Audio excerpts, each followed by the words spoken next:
Lugging gear around can be hard work, carrying heavy amps, heavy speaker cabinets, pedal boards, especially if they're in flight cases, bags with leads and spare pedals in, and of course guitars, and if the guitars are in hard cases or flight cases, that's even more weight added on. So in the recent years, the trend has been to use less gear. And for quite a lot of people, they've decided to ditch their amplifiers completely and use amp modulars like the Helix and the Strymon Iridium. Now I get it, be able to rock up to a gig and carry all your gear in one go from car to stage is amazing, it's great. Some could say it's the dream, because then once you finish, you can be back in your car even quicker than if you had to lug all your gear about. But it's really not the same. You don't get the same feeling when playing for those pedal amps. Nothing can beat the sound of a valve amp, which is at a good volume where the tubes are getting nice and hot and you can be in tonal bliss.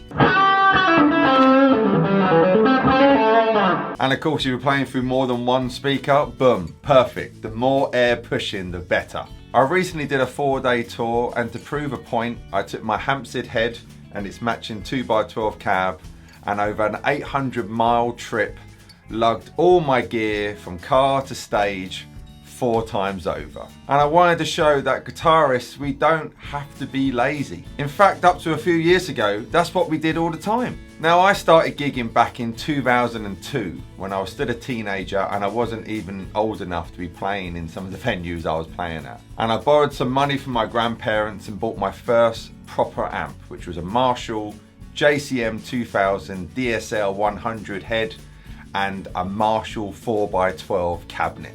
Now, I took that rascal with me everywhere, from the Dog and Duck pub all the way to the Shepherd's Bush Empire. I remember once doing a gig in Devon and it had a spiral staircase, and I had to lug this 4x12 cab up this narrow spiral staircase to get to the top. And I just got on with it. We all just got on with it because that's all we knew what to do. That's all we were used to do. We didn't know any difference. Now, guitarists have gotten lazy, and like I say, I get it. It makes life so much easier not having to take an amp.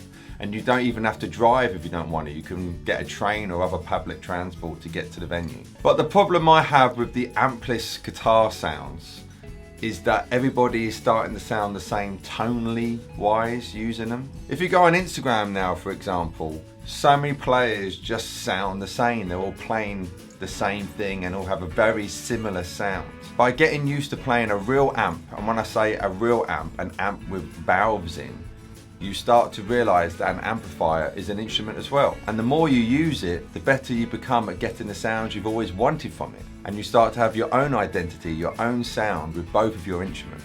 Now, of course, this is one man's opinion, and I'm sure there's many of you out there who disagree with me, and that's absolutely cool. But I do often think, what is the future of the guitar when everything starts to become ampless?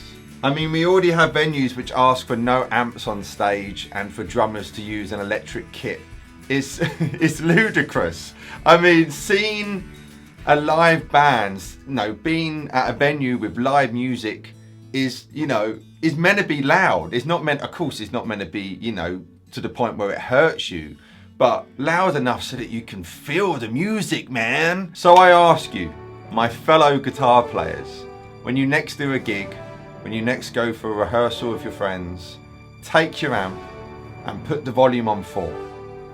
Maybe on 5, and hit an A chord and smile, because that is guitar tone. And like I say, you'll start getting your own sound the more you get used to using that valve amplifier. Anyway, I've been Mike Bradley, you've been you. I hope you're good and well. I'll see you in the next video. Mike Bradley signing out. Bye.